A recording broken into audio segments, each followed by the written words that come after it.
My precious children of God, I welcome all of you to this program and I greet each one of you in the mighty name of our Lord and Savior Jesus Christ. प्रभु की प्यारी संतानों, इस programme में मैं आप सभी का स्वागत करती हूँ। प्रभु के नाम में आपका अभिवादन। Today we are going to meditate from Isaiah chapter 44 verse 3. आज हम मनन करने जा रहे हैं यशायाह अध्याय 44 वचन 3। It says, I'll pour water on him who is thirsty and floods on the dry ground. And I will pour my spirit on your descendants and my blessing on your offspring. ये कहता है, क्योंकि मैं प्यासी भूमि पर जल और सूखी भूमि पर धाराएं बहाऊंगा, मैं तेरे वंश पर अपनी आत्मा और तेरी संतान पर अपनी आशीष उंडेलूंगा। This is a special thing we have to read today, that is from the half of the third verse. I will pour my spirit on your descendants and my blessing on your offspring. आज ये बहुत ही खास बात है जो हमें पढ़ना है। मैं तेरे वंश पर अपनी आत्मा और तेरी संतान पर अपनी आशीष उंडेलूंगा। What a blessed life it is ये कितना आशीषित जीवन है। for us to receive that experience. What we have to do? इस अनुभव को प्राप्त करने के लिए हम लोगों को क्या करना चाहिए? We have to have thirst in our heart. हमारे हृदय में इसके लिए प्यास होनी चाहिए। The Lord Jesus says, I will pour water on him who is thirsty. प्रभु यीशु ने कहा, मैं प्यासी भूमि पर जल और सूखी भूमि पर धाराएं बहाऊंगा। Water means the Holy Spirit. जल का मतलब पवित्र आत्मा। It's a divine experience to receive the power of God by receiving the power of the Holy Spirit. पवित्र आत्मा की सामर्थ पाने से परमेश्वर की सामर्थ पाने का ये ईश्वरीय अनुभव है। If you read Acts 10:38, what happened to Jesus? प्रेरितों के काम 10:38 में पढ़िए कि यीशु के साथ में क्या हुआ।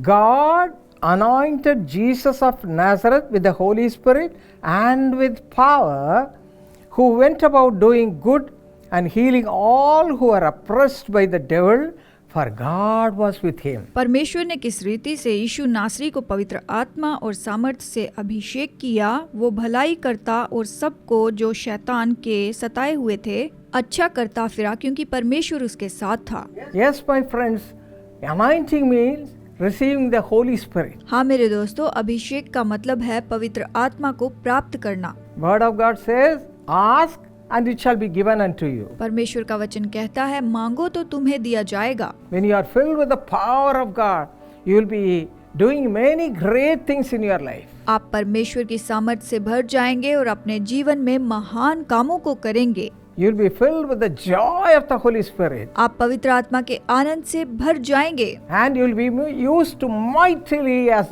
Jesus was used in this world. जैसे यीशु का इस संसार में सामर्थी उपयोग हुआ, आपका भी संसार में होगा। The disciples were so depressed when Jesus went away from them. जब यीशु चेलों से दूर चला गया तो वो बहुत ही निराश हो गए थे। And they were all gathered together in one place and they were all the time fear of men.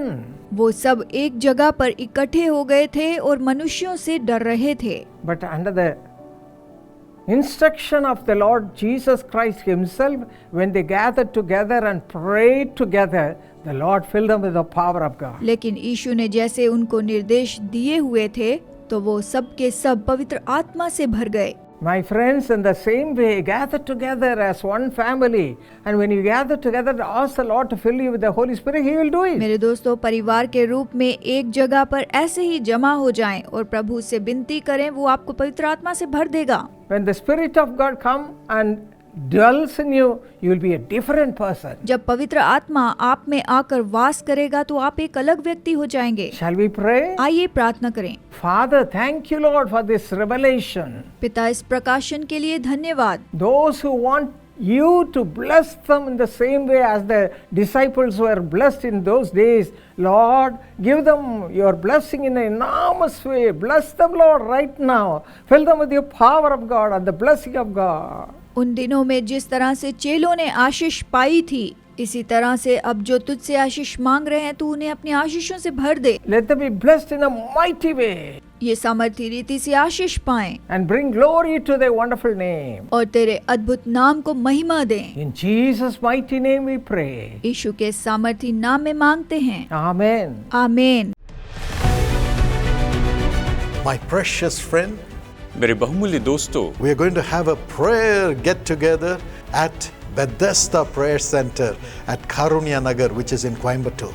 हम एक विशेष प्रार्थना सत्र करने वाले हैं बेथेस्दा प्रेयर सेंटर जो कि कारुण्य नगर कोयम्बतूर में है। Yes, we are going to pray that God will turn your sorrow into joy. हम प्रार्थना करेंगे कि परमेश्वर आपके दुखों को आनंद में बदल दे। So come with all your family members. और इसलिए अपने पूरे परिवार के सदस्यों के साथ आइए। Let God wipe away their tears and do miracles for them. कि परमेश्वर उनके आंसुओं को पोंछ दे और उनके लिए चमत्कार करे। We lay hands on everyone who comes and pray for them in the name of Jesus. वहाँ पर आने वाले हर एक व्यक्ति के ऊपर हम हाथ रखते हैं और यीशु के नाम में प्रार्थना करते The हैं। hand of Jesus will come upon them. यीशु का हाथ उन पर आए, It will come upon you. वो आप पर आएगा And you will go back with your sorrow turned into joy. और आप वापस जाएंगे और आपके दुख आनंद में बदल जाएंगे। You can come and stay there. आप आकर वहाँ पर रह सकते हैं। Food facilities are available. भोजन की व्यवस्था वहाँ पर उपलब्ध है। Transport facilities are available from the city of Coimbatore. Coimbatore शहर से यातायात के साधन भी उपलब्ध है। Just come. बस आइए। Call the number on the screen and they'll give you all the information. Screen के नंबर पर फोन कीजिए और वो आपको सारी जानकारी देंगे। डॉक्टर पॉल दिनकरन और इनका परिवार व्यक्तिगत रीति से आपको न्योता देते हैं कि बेथेस्दा ब्लेसिंग मीटिंग कारुण्य नगर कोयम्बतूर में आए। तारीख है रविवार 7 जुलाई। समय है दोपहर 2 बजे। अधिक जानकारी के लिए हमसे संपर्क कर सकते हैं 9487846601 पर तुरंत संपर्क कीजिए।